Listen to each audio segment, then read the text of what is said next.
2025નું budget એના માટેની સંપૂર્ણતઃ વિગતો હું એમ માનું છું કે આપ સૌની સમક્ષ પહોંચી છે. ઐતિહાસિક બજેટ રજૂ થયું. દેશના નાણામંત્રી ડોક્ટર નિર્મલા સીતારામને બજેટ મૂકવાનો પણ એક નવો રેકોર્ડ કર્યો. યશસ્વી પ્રધાનમંત્રી નરેન્દ્રભાઈ મોદીમાં દેશની જનતાએ ત્રીજી વખત વિશ્વાસ મૂક્યો. ત્રીજી વખત એક રેકોર્ડ નવો બનાવીને એક દેશની અંદર જનપ્રિય સરકાર બની. દેશના લોકોની અપેક્ષાઓ, યુવાનોની આકાંક્ષાઓ, ગામડાના લોકોનું જે એસ્પિરેશન હતું એના આધારે ફરી એક વખત ત્રીજા કાર્યકાળમાં નરેન્દ્રભાઈના એક નવું બજેટ મૂકવાનો આ સરકારને તક મળી. આ સરકારને પ્રજા સમક્ષ જવા માટેની એક ખૂબ મોટી તક મળી છે. મિત્રો, બજેટ અને બજેટનો અર્થ, હું ભારતીય જનતા પાર્ટી સાથે બહુ નાનપણથી સંકળાયેલો છું. પ્રવક્તા તરીકે અને ડિબેટર તરીકે ઘણા વર્ષ સુધી મેં કામ પણ કર્યું છે. સંગઠનમાં ખૂબ સમયથી મેં કામ કર્યું છે. એટલે બજેટનો વ્યાપક અર્થ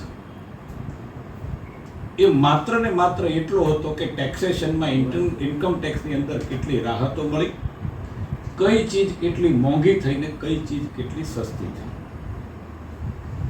2014ની અંદર દેશના યશસ્વી પ્રધાનમંત્રી નરેન્દ્રભાઈએ સત્તાના સૂત્રો સંભાળ્યા. બજેટને જન અપેક્ષાઓને આધારે બનાવવાનું શરૂ કર્યું. હું બહુ ચોક્કસપણે માનું છું કે આખા બજેટનું જો વિશ્લેષણ કરું તો એક અઠવાડિયું જાય, પરંતુ કેટલાક મુખ્ય બિંદુ આપ સમક્ષ હું મૂકવા માંગુ છું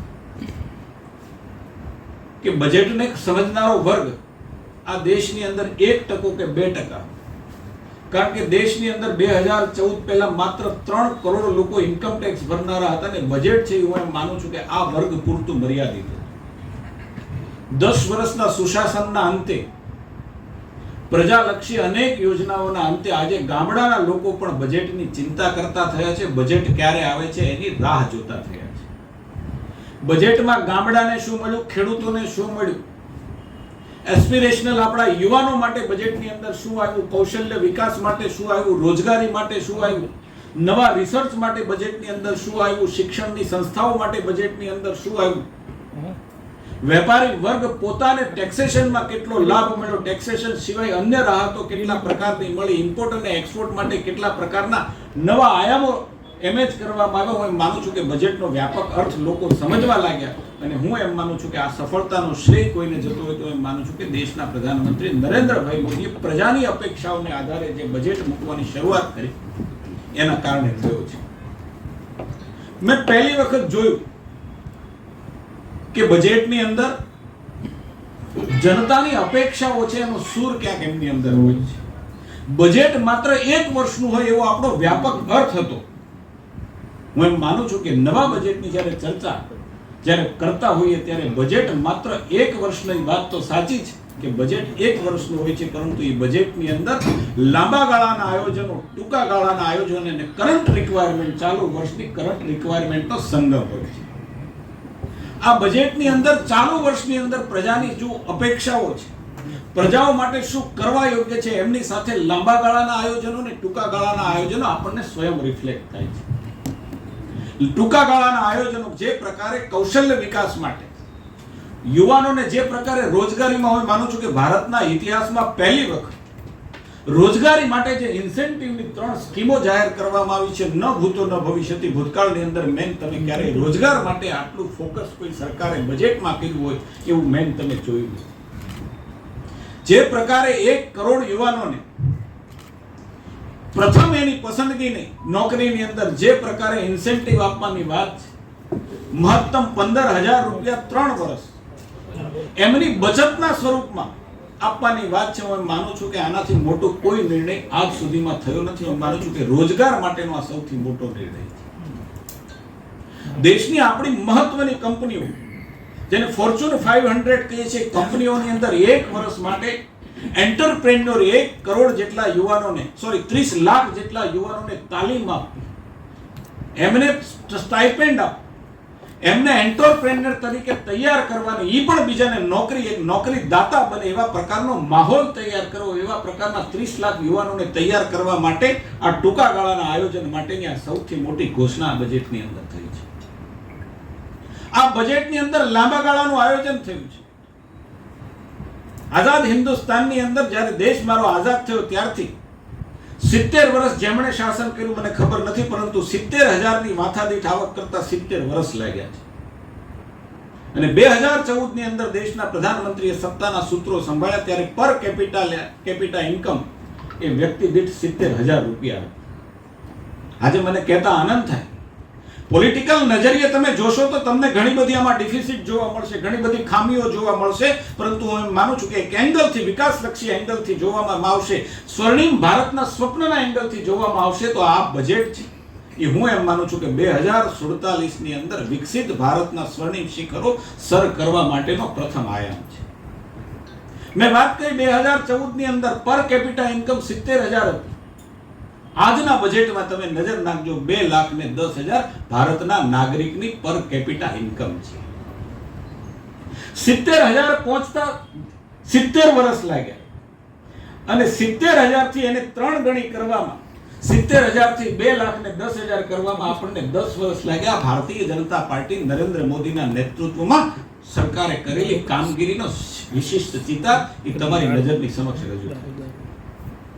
મિત્રો, મને શું મળ્યું, વ્યક્તિગત મારામાં ખિસ્સામાં શું આવ્યું એના કરતા દેશના યુવાનોને શું મળ્યું, દેશની માતાઓને શું મળ્યું, દેશના કિસાનો માટે કઈ યોજનાઓ નવી તૈયાર થઈ, નવા ઇન્ફ્રાસ્ટ્રક્ચર માટે કઈ કેટલા પૈસાનું આવંટન કરવામાં આવ્યું, હું માનું છું કે એને બહુ જ મહત્વ માનવામાં આવે. દુનિયાના બજેટોને તમે જ્યારે જુઓ ત્યારે એમાં સૌથી આકર્ષક વાત એ હોય છે કે વિકાસ ક્ષેત્રે કેટલા પૈસા ખર્ચ ની અંદર વિકાસ માટેનો ખર્ચ કેટલા ટકા થતો હોય છે, એના માટેના બજેટ ઉપર એના પ્રાવધાનોની ચર્ચાઓ થતી હોય છે.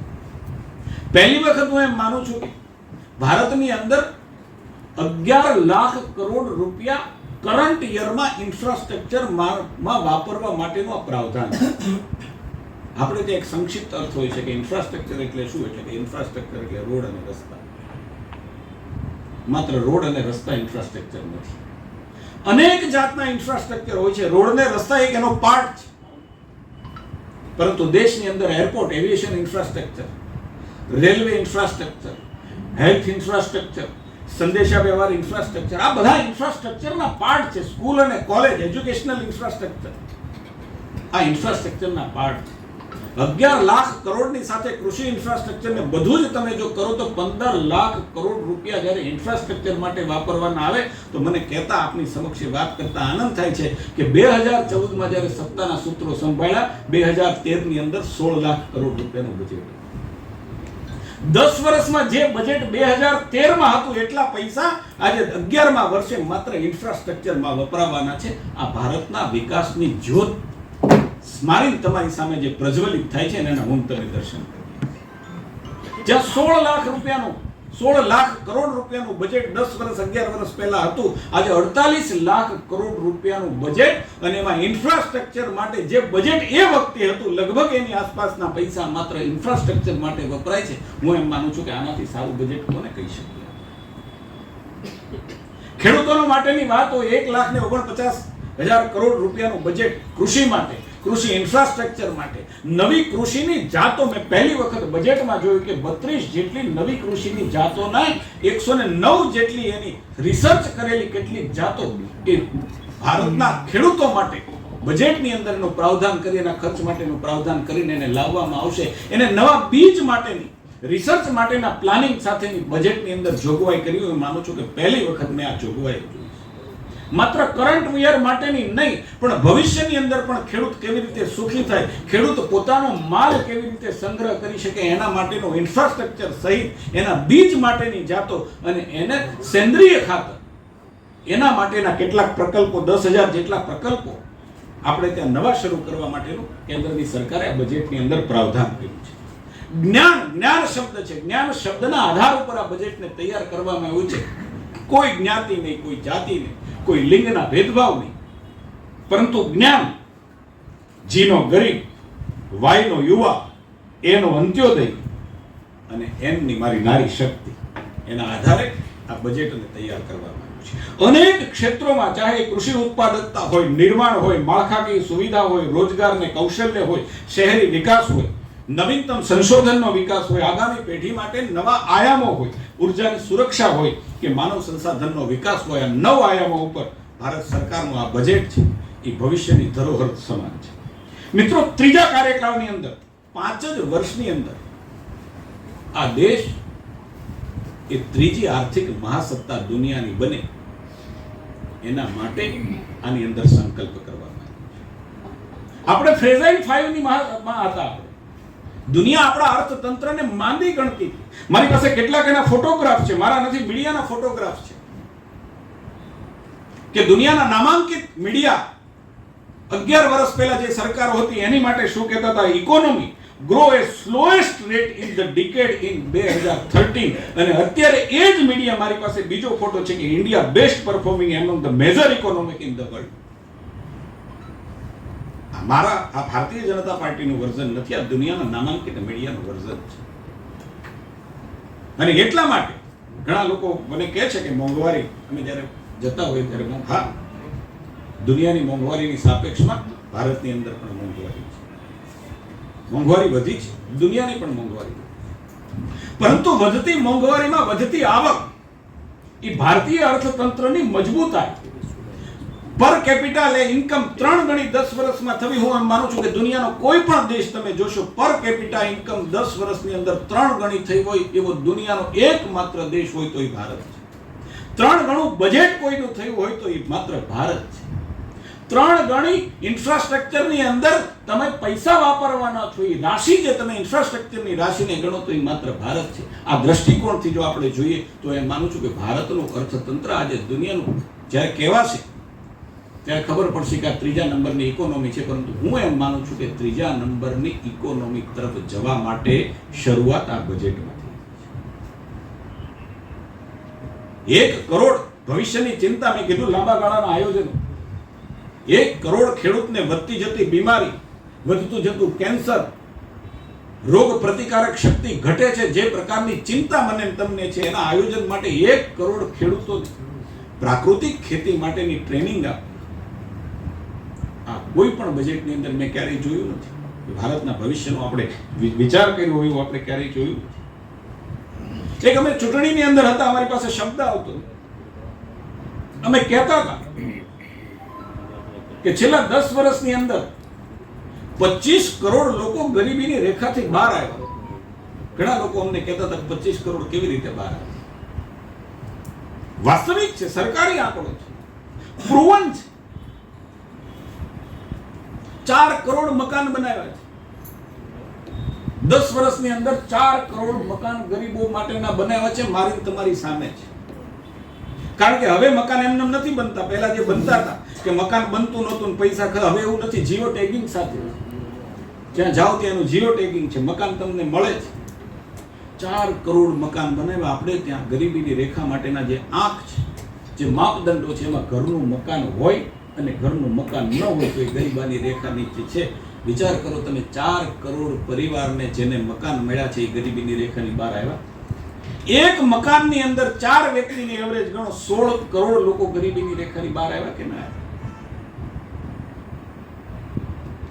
ટૂંકા ગાળાના આયોજનો છે. હજી પણ 3 કરોડ આવનારા 5 વર્ષની અંદર 3 કરોડ મકાન બનાવવા માટે સરકારનો અભિગમ છે. એના માટે બજેટની અંદર જોગવાઈ કરી છે. નાની વાત નથી. અને એટલા માટે મેં કીધું એમ, જે પ્રકારની નોંધો દુનિયાના મીડિયા પણ લઈ રહ્યું છે. મારી પાસે બીજું એક પણ મીડિયાનું આકર્ષક જે બંને વખતે લખ્યું છે, 10 વર્ષ 11 વર્ષ પહેલા, અત્યારે જે લખ્યું છે ધેન અને નાવ, સ્લોએસ્ટ ગ્રોથ ઇન, મેં કહ્યું હમણાં એ જ લખ્યું છે. ને આમાં 5મી લાર્જેસ્ટ ઇકોનોમી 10 વર્ષની અંદર 11મીમાંથી આપણે 5મી આવ્યા, 5મીમાંથી હવે આપણે 3જી તરફ જઈએ છીએ. આપણને બતાવે છે કે આપણું અર્થતંત્ર કેટલું મજબૂત છે. કોરોનાના કાળ હોવા છતાં, દુનિયાનું અર્થતંત્ર નબળું પડવા છતાં, દુનિયાના દેશોની ઇકોનોમી 0 થવા છતાં, એ ઘટનાઓ તમને વિયેટનામની યાદ છે, જે દુનિયાના 5માના નંબરમાં 1 થી 5માના જે દેશો હતા એનું અર્થતંત્ર ભાંગી પડ્યું, એની ઇકોનોમી ભાંગી પડી. એમ છતાં ભારતનું અર્થતંત્ર કોરોનાના કાળની અંદર પણ આપણું મજબૂત અર્થતંત્ર. એમએસએમઈ માટે આપણા દેશના બજેટોની અંદર એમએસએમઈ માટે જે પ્રકારના પ્રાવધાનો આ વખતના બજેટની અંદર કરવામાં આવ્યા છે, ન ભૂતો ક્યારેય મેં તમને નથી જોયું. એમએસએમઈ ના કપરા કાળની અંદર સરકાર એમની જામીન બની, એમને ઋણ એના કપરા કાળની અંદર એમનું ઇવેલ્યુએશન કરવાની પદ્ધતિઓ બદલવામાં, આંતરિક ઇવેલ્યુએશન અને કંપનીના આંતરિક ઇવેલ્યુએશનને આધારે એને લોનનું અવલંબન કરવામાં આવે. પહેલી વખત મેં આ બજેટની અંદર એમએસએમઈ માટેની આ જોગવાઈઓ મેં જોઈ છે. જે પ્રકારે મુદ્રા યોજનાનો વ્યાપ વધાર્યો છે, વિચાર કરો 36 કરોડ લોકોને મુદ્રા યોજના આપણે આપી. એક દેશ, ઘણાય દેશ 50 લાખથી 1 કરોડના દેશ છે, અહીંયા 36 કરોડ લોકોને મુદ્રા યોજના, 25 કરોડ લોકો ગરીબીની રેખાથી બહાર રહેવા. આવડા દેશો નથી દુનિયાના. આ ભારતની અંદર જે પ્રકારે મજબૂત અર્થતંત્ર આપણું છે, મને તમને સામે દેખાય છે. એમએસએમઈ ને પ્રોત્સાહન આપવા માટે ધિરાણ, એની નિયમનકારીમાં જે પ્રકારના ફેરફારો અને ટેકનોલોજીને સપોર્ટ કરવાનો છે. એમએસએમઈ લોન માટે નવું મેં કીધું ઇન્ટરનલ આકારની મોડેલ કરવાનું છે. મેગા ઇન્ડસ્ટ્રીયલ પાર્ક 12 નવા પ્રકારની ઘોષણા આપણે કરી છે. ઈ કોમર્સ એક્સપોર્ટ સેન્ટર બનાવવાના, ઈ કોમર્સ એક્સપોર્ટ સેન્ટર જનભાગીદારીને આધારે, ઇન્ડસ્ટ્રીયલ લોકોની ભાગીદારીને આધારે કરવાના છે. દુનિયા સાથે મારા દેશનો વેપારી તાલ મિલાવે એ પ્રકારની આમાં કલ્પના કરી છે. સ્ટાર્ટઅપના રોકાણકારોનો એક શબ્દ જ્યારે બજેટ હતું ત્યારે આવતો હતો કે એન્જલ ટેક્સ એટલે શું, અને મોટા ભાગના લોકોને એની ખબર પણ નથી. પરંતુ સ્ટાર્ટઅપની અંદર જે લોકો રોકાણ કરતા હોય છે કે હું એક એન્ટરપ્રેન્યોર છું, મારા વિચારને આધારે, મારા સંશોધનને આધારે મારે કંઈ નવું કરવું છે, મારી પાસે મૂડી નથી, પરંતુ મૂડી છે અન્ય લોકો રોકે છે. અરુણભાઈ મૂડી રોકે છે, સાહેબ મૂડી રોકે છે, તો એને જે ટેક્સ લાગતો હતો એ ટેક્સ એટલા માટે કે સ્ટાર્ટઅપને પ્રોત્સાહન આપવા માટે, નવા ઉદ્યોગકારોને પ્રોત્સાહન આપવા માટે, નવા નિવેશકોને પ્રોત્સાહન આપવા માટે આ એન્જલ ટેક્સની પણ આપણે નાબૂદી કરી છે. શહેરી વિકાસમાં મેં કીધું એમ ટોટલ 3 કરોડ શહેરી માટે 1 કરોડ નવા આવાસો બનાવવા માટે અભિયાન આ સરકાર લઈને ચાલી છે. શહેરનો સર્જનાત્મક વિકાસ કરવા માટે, પાણી પુરવઠા અને સ્વચ્છતા માટે નવા 100 મેગા સિટીઓમાં ને રાજ્ય સરકાર સાથે, બેંકોની સાથે રહી અને જનભાગીદારી સાથે, બેંકોની પણ ભાગીદારી સાથે નવા આયોજન કરવા માટેની યોજના. પસંદગીના શહેરોમાં સાપ્તાહિક સ્ટ્રીટ હાટ, નાના લોકોને સ્ટ્રીટ હાટ એટલે નાના લોકો ત્યાં પોતાનો ધંધો કરી શકે, એનું માર્કેટિંગ કરી શકે, એની નાની વસ્તુઓની બ્રાન્ડ બનાવી શકે, એના માટેનું ખૂબ મોટું આયોજન એ આ બજેટની અંદર આપણને દેખાય છે. પહેલી વખત પીએમ સૂર્ય યોજના, 1 કરોડ લોકોને 300 યુનિટ સુધી મફત, 1 કરોડ પરિવાર થાય એને 300 યુનિટ સુધી પીએમ સૂર્ય ઘર વીજળી યોજના. આ ખૂબ મોટું આયોજન છે, નાનું આયોજન છે. સૂક્ષ્મ અને નાના ઉદ્યોગની એનર્જીના ઓડિટની અમલીકરણ માટેની નાણાકીય સહાય, હું એમ માનું છું કે આ બજેટની એક નવી જોગવાઈ છે. જે પ્રકારે દેશને આગળ લઈ જવા માટે રમતગમત ક્ષેત્રને અંદર પ્રાવધાન આપ્યું છે, જે પ્રકારે દેશને આગળ લઈ જવા માટે મેં કહ્યું એમ યુવાનોના કૌશલ્ય વિકાસ અને રોજગારીને પ્રાવધાન આપવામાં આવ્યું છે, નવી સ્કીમો જાહેર કરવામાં આવી છે, એ જ પ્રકારે રિસર્ચને ખૂબ મોટું પ્રાવધાન પહેલી વખત આ બજેટમાં આપવામાં. સંશોધકોની પડખે સરકાર ઊભી રહી, નવું સંશોધન થાય, દેશને એનો ફાયદો મળે, દેશના વૈજ્ઞાનિકોમાં નવી ઉર્જા આવે, એવા પ્રકારનું કામ આ બજેટની અંદર કર્યું છે. મને કહેવાનું મન થયું કે આ સંશોધકો છે, એ સંશોધકોની બહારે કોરોનાની અંદર દેશની સરકાર નરેન્દ્રભાઈ મોદી ન આવ્યા હોત તો આપણે વેક્સિન શોધી શકત. સંશોધનનો કરિશ્મો મારી તમારી સામે છે. જે પ્રકારે દેશના પ્રધાનમંત્રીએ કોરોના વખતે દેશના વૈજ્ઞાનિકોને આહવાન કર્યું, દેશના એ ઔદ્યોગિક લોકોને આહવાન કર્યું કે તમારી રિસર્ચ લેબની અંદર કોઈ સંસાધનોની જરૂર હોય તો ભારતની સરકાર તમારી પડખે બેઠી છે. મેં દેશના પ્રધાનમંત્રીને જોયા છે કે 3 જગ્યાએ, અમદાવાદ, પુના, કે પોતે પર્સનલી જ્યારે વૈજ્ઞાનિકોને મળે છે, ફેક્ટરીઓમાં જઈ અને એની પીઠ થાબડે છે કે તમારે કોઈ સંશોધનની અંદર કોઈ પણ પ્રકારના સંસાધનોની જરૂર પડતી હોય, એમાં કંઈ ઘટતું હોય તો ભારતની સરકાર એની માટે ઊભી છે. અને ભારત સરકારની એ મદદને કારણે વિચાર કરો કે પહેલી વખત જે દેશની અંદર રોગચાળો ફાટી નીકળે પછી 12 વર્ષે વેક્સિન આવતી હતી, એ દેશની અંદર કોરોનાની મહામારીમાં દેશના વૈજ્ઞાનિકોની કામયાબીને કારણે, દેશના પ્રધાનમંત્રી અને પીઠબળ આપવાને કારણે આપણે ઘરેલું 2 વેક્સિન આપણે શોધી શક્યા અને 11 મહિનામાં દેશના કરોડો લોકોની જાન બચાવી શક્યા. દેશની નહીં, દુનિયાની જાન આપણે બચાવી શક્યા. આ પ્રકારનો ઇનોવેટિવ આઈડિયા આ બજેટની અંદર પણ પ્રાવધાન આપણે આપ્યું છે.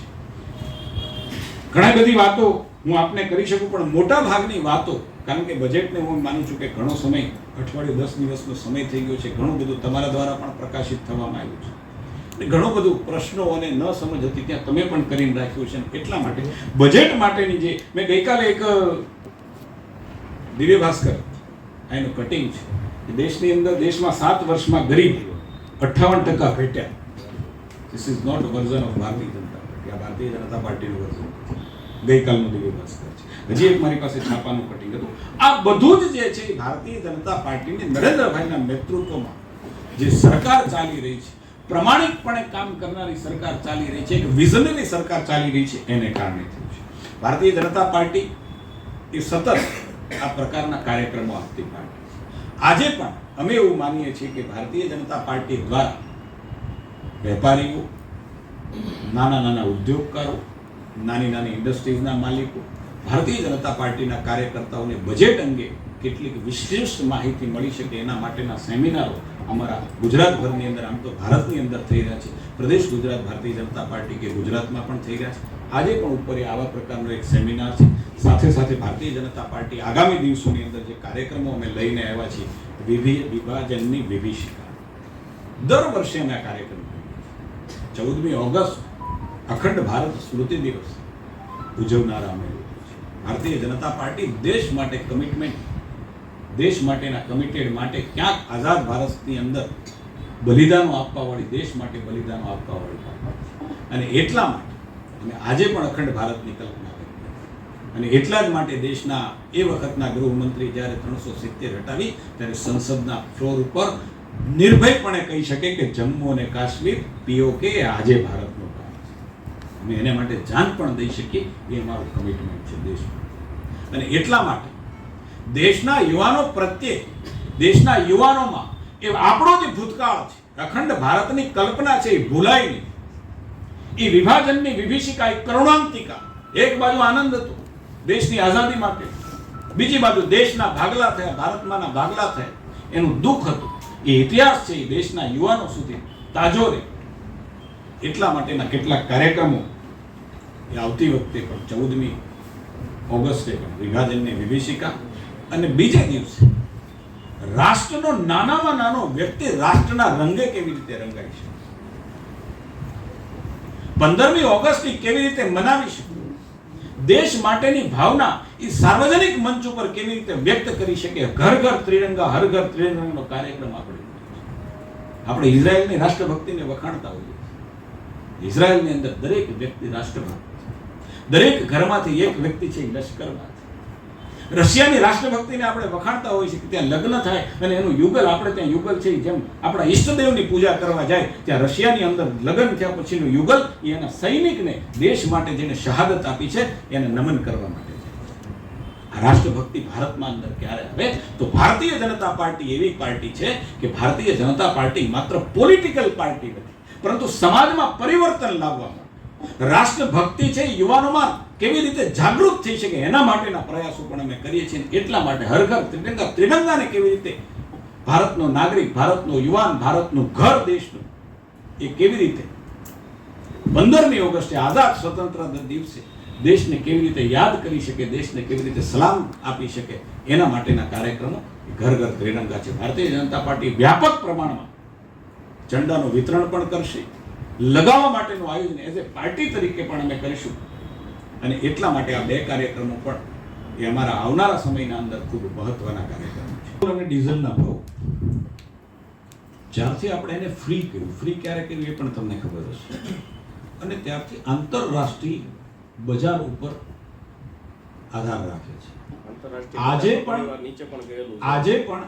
પણ વેટ બધા જ રાજ્યોની અંદર વેટ છે. ગુજરાતની અંદર કદાચ તમે રાજસ્થાન જુઓ કે મહારાષ્ટ્ર જુઓ, ગુજરાતની અંદર પણ આજે એ બંને રાષ્ટ્રોની બીજા અન્ય રાજ્યોની તમે પણ કલ્પના કરી શકો એના કરતાં ગુજરાતના ભાવ આજે પણ ઓછા છે.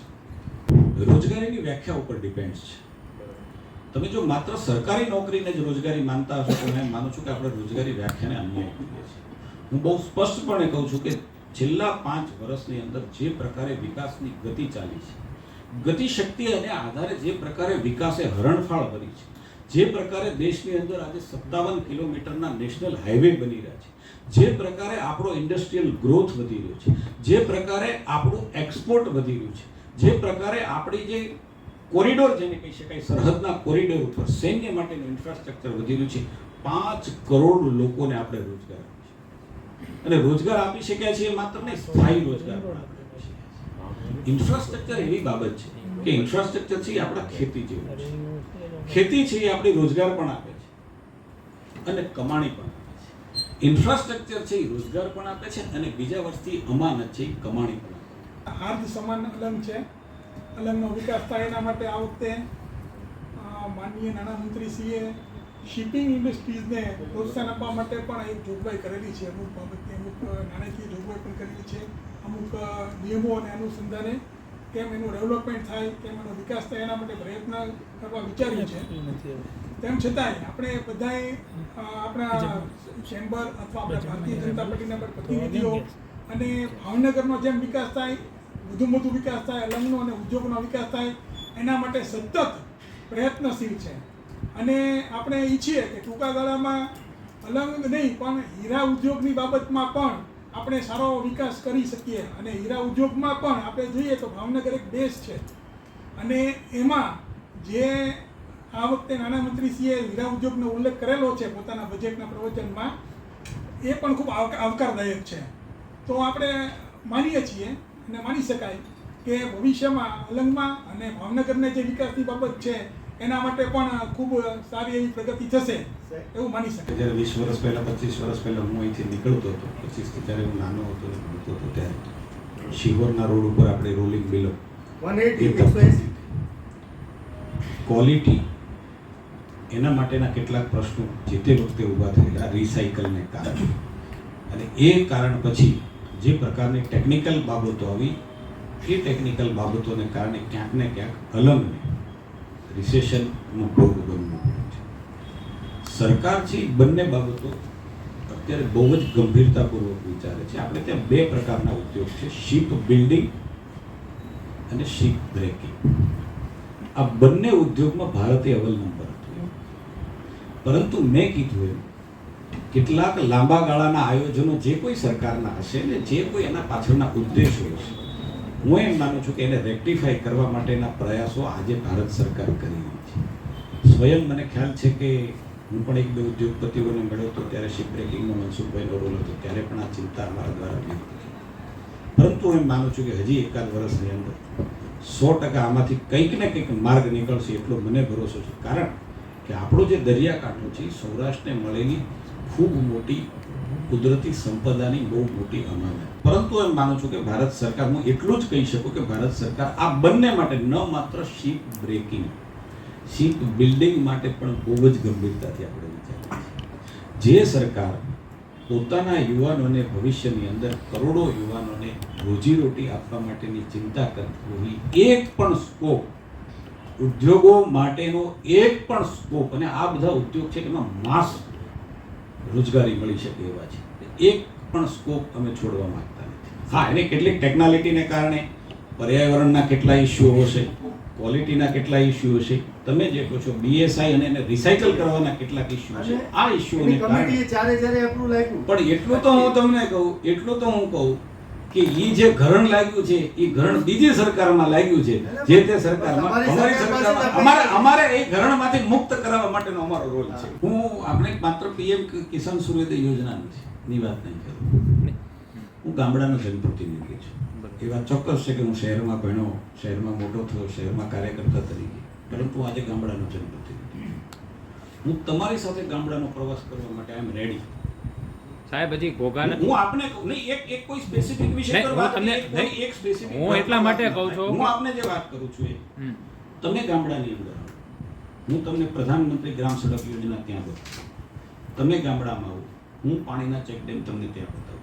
તમે મારી સાથે ગામડામાં આવો, હું નલ સે જલ તમને ત્યાં બતાવું. તમે મારી સાથે ગામડામાં આવો, હું તમને આયુષ્માન ભારત ત્યાં બતાવું. તમે મારી સાથે ગામડામાં આવો, તમને હું પીએચસી સેન્ટર, સીએચસી સેન્ટર અને સબ સેન્ટર તમને બતાવું. તમે કયો એ બતાવો છો, તમે કયો એ બતાવો. હા, કોઈ એક વ્યક્તિ કે કોઈ એક કિસ્સા માટે કે કોઈ એક ગામમાં કોઈ એક યોજના ન પહોંચી હોય તો એને સાર્વત્રિક રીતે નહીં સાહેબ, સાર્વત્રિક એટલા માટે હું તમને એમ છતાં હું કહું કે કોઈ સ્પેસિફિક તમારી પાસે કોઈ યોજનાના કોઈ દાખલા હોય તો મને કહેજો. સાહેબ. જનપ્રતિનિધિ તરીકે સરકારનું ધ્યાન દોરવાની મારી પણ. સાહેબ. આ સૂર્યોદય યોજનાની અંદર 24 કલાક વીજળી આપવા માટે ખેડૂતોની જ વાત છે ને? ખેડૂતોની જ વાત કરું છું. ખેડૂતોને દિવસે વીજળી આપવાની વાત છે, 24 કલાક વીજળી આપવાની વાત નથી.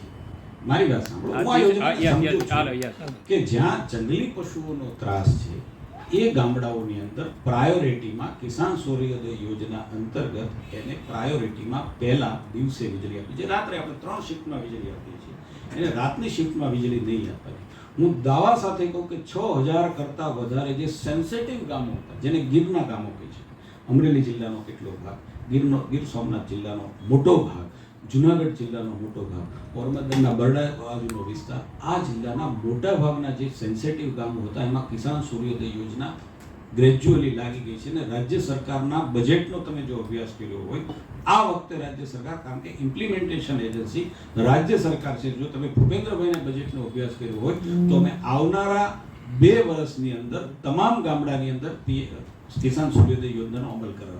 હું બજેટને એટલા માટે મૂલવી શકું કે બજેટની અંદર મેક્સિમમ પ્રાવધાન ગામડા માટે અને ખેડૂત માટે છે. એ તો આપણે તમે બંનેને જોઈ લેજો, તમે બંનેને જોઈ લેજો. બીજું, ગામડા માટેનું બજેટ કોને કહી શકાય? ગામડા લક્ષી યોજના હોય, ગરીબ લક્ષી યોજના જે બજેટની અંદર હોય એને ગામડા લક્ષી. એમાં લખ્યું ન હોય કે ભાઈ આ આટલા પૈસા માત્ર આ ગામડા. તમારી યોજનાઓ જે છે છેવાડાના માણસ માટેની હોવી જોઈએ. અને એટલા માટે તમે એવું કીધું કે અત્યારનું બજેટ હવે સરકાર જે લોકો જાગૃત થયા છે, છેવાડાના ગામના લોકોને પણ બજેટ વિશે ખબર પડી, તો માની લો તમે એક ખેડૂત છો સામાન્ય, તો તમને બજેટ તમે કઈ રીતે આવકારશો, તમને શું લાભ હું બિલકુલ એટલા માટે જ તો આપને કહું છું કે દાખલા તરીકે બજેટની અંદર 1 કરોડ ખેડૂતોને પ્રાકૃતિક ખેતી છે, તો એ કોઈ અંબાણી કે અદાણી માટે નથી. પ્યોરલી ગામડાના ખેડૂત માટે છે, પ્યોરલી ગામડાના ખેડૂત માટે. જે પ્રકારે નવી જાતો, બીજની નવી જાતો, પાકની નવી જાતો એ કોના માટે છે? જે પ્રકારે આપણી કેલેન્ડરિક વ્યવસ્થા ભારત સરકારે બનાવી છે, જે પ્રકારની દર વર્ષે ખરીફ પાક હોય તો એના 3 મહિના પહેલા ટેકાના ભાવ આપણે હમણાં જ 1.5 મહિના પહેલા જ જાહેર કર્યા.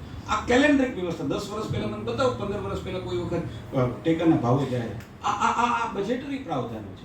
બજેટરી પ્રાવધાનો એટલા માટે કે પહેલા તમારી વ્યવસ્થા ઊભી થાય કે કયા ભાવે તમારે પાક ખરીદવાનો, પછી એના માટેનું બજેટનું આવબંટન, કૃષિ ઇન્ફ્રાસ્ટ્રક્ચર માટે, ગોડાઉન માટે. ખેડૂતને તમારે પગભર બનાવવો હોય તો માત્ર તમે પાકની જાતો વિકસાવવાથી નહીં થાય, એની હોલ્ડિંગ કેપેસિટી તમારે વધારવી પડે. ખેડૂતની પાસે પૈસો હશે તો એ માલ છે, બજાર ઓછું હશે તો એ વેચે નહીં, એવી એની હોલ્ડિંગ કેપેસિટી વધારવી પડે. તો એની ક્રેડિટ વ્યવસ્થા કેવી રીતે થાય? તો ક્રેડિટ વ્યવસ્થા એવી રીતે થાય કે એ પોતે એ માલને હોલ્ડ કરી શકે, પોતાને તે ગોડાઉનની અંદર રાખી શકે, તો થઈ શકે. પીએમ કિસાન સૂર્યોદય યોજના તો એ ખેડૂત માટેની યોજના છે. તો હું એમ માનું છું કે શહેર કરતાં જે પ્રકારે બજેટની આખી તમે જોગવાઈને સમજો તો એમાં ગામડું, ખેડૂત અને સામાન્ય માણસ જે છે, મધ્યમ વર્ગ પરિવાર, એને આ એડ્રેસ કરતું નથી.